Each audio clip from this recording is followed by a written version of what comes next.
Nah, tadi disebutkan oleh paman Anda, Pak Rustam, bahwa Anda mengatakan, Pak, mati itu sakit. Apa yang Anda rasakan waktu itu?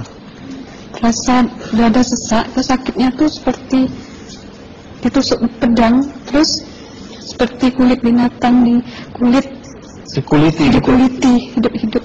Sakit sekali waktu itu rasanya? Sakit sekali. Terus di dada saya terasa sesak.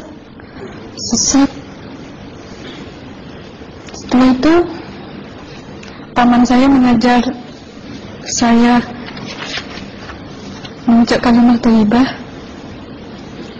terus mengucap dua kalimat syahadat, asyhadu an la ilaha illallah wa asyhadu anna muhammadar rasulullah. Apa betul waktu roh Anda itu dicabut dari kaki gitu, ya, Anda bisa melihat jasad Anda? Sempat saya melihat jasad saya pada waktu itu, tapi sebentar. Setelah itu saya dibawa pergi oleh dua orang malaikat ini. Dan pada waktu itu saya ingin ketemu sama ayah saya. Kebetulan ayah saya sudah meninggal. Dan suatu ayah saya meninggal, dia berusia 55 tahun. Setelah saya ketemu di sana, dia tuh berusia muda. Kok muda? Berusia 17 sampai 20 saya perkira. Anda sempat ngobrol dengan ayah? Sempat. Apa yang Anda sampaikan? Waktu itu ayah nangis. Ayah saya bilang, kenapa kamu kesini nak? Pulanglah.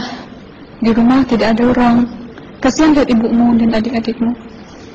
Tidak ayah, janjiku sama Allah sudah sampai. Dan pada waktu itu ayah saya menangis. Lalu apa yang dia ucapkan? Diam aja dia. Terus hilang. Kembali ke malaikat tadi, bentuk yang Anda lihat seperti apa malaikat ini? Dia ini laki-laki, tapi mukanya sama semua. Berapa malaikat? Dua. Iya. Fisiknya seperti apa? Seperti berserban, berpakaian ihram, mukanya sama. Wajahnya seperti apa? Wajahnya sulit saya gambarkan. Yang jelas dia ini sama, dua-dua itu sama rupanya.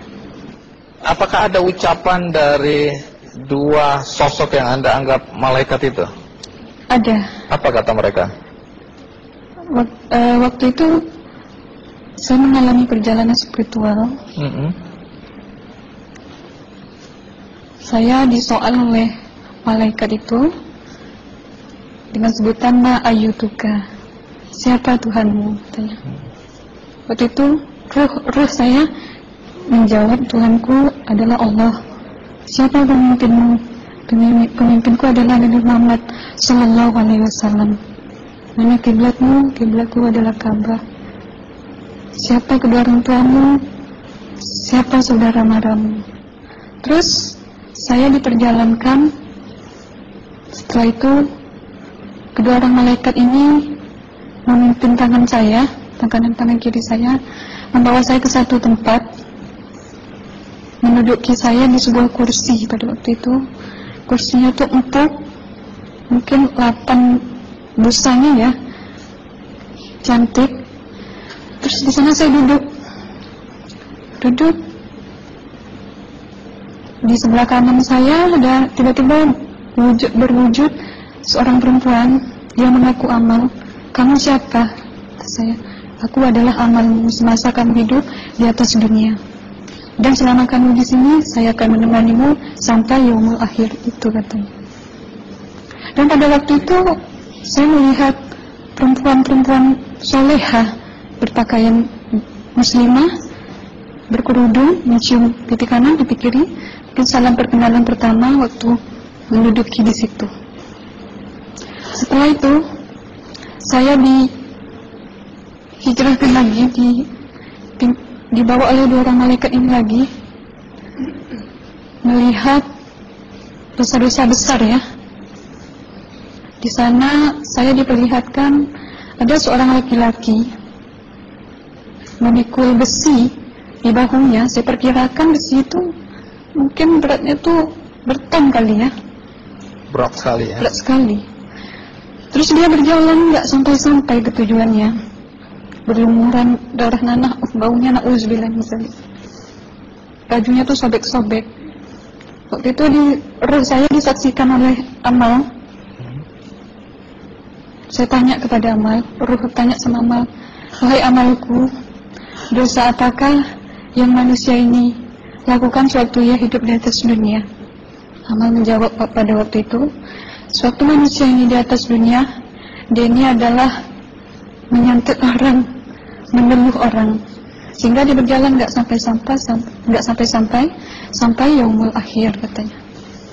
Yang kedua, saya melihat ada seorang laki-laki saling bunuh-membunuh. Sebentar kayak gitu lagi. Waktu itu, suatu manusia ini hidup di atas dunia, dia adalah seorang pembunuh, hingga dia tidak mau bertanggung jawab terhadap orang yang dibunuhnya. Terus yang ketiga, saya melihat ada seorang laki-laki dihujam kemaluannya pakai besi panas, timah panas itu ya, hingga menembus. Waktu itu roh bilang sama Amal, wahai Amalku, dosa apakah yang manusia ini hidup di atas dunia? Amal waktu itu menjawab, suatu manusia ini hidup di atas dunia, manusia ini adalah seorang perzina. Setelah itu saya melihat ada seorang laki-laki disebati oleh rotan. Rotan itu menyebati kulitnya tuh hingga lepas daging sama kulitnya. Itu yang mau menjawab, suatu manusia yang hidup di atas dunia, dia ini tidak pernah sholat Islam, hingga waktu matinya pun dia tidak mengucap 2 kali syahadat. Dan pada waktu itu roh sama Amal sempat menghafiz Quran pada waktu itu dengan harapan supaya orang manusia yang Allah siksakan ini bisa terampuni dosanya. Jadi masih sempat waktu itu ya? Iya, roh sama Amal yang menghafis Quran, bertahzim, bersalawat, baca ayat 1000 dinar, membaca Yasin. Tapi sayang, bahkan tambah banyak Allah tidak mengampuni dosa-dosa mereka, sayangnya. Setelah itu, akhirnya yang terakhir kali berzikir.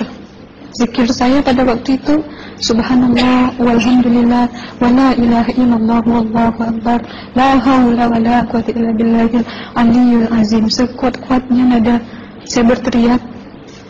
Tiba-tiba saya merasakan detik jantung ya. Waktu itu mungkin paman saya yang menyaksikan. Itu saya koma.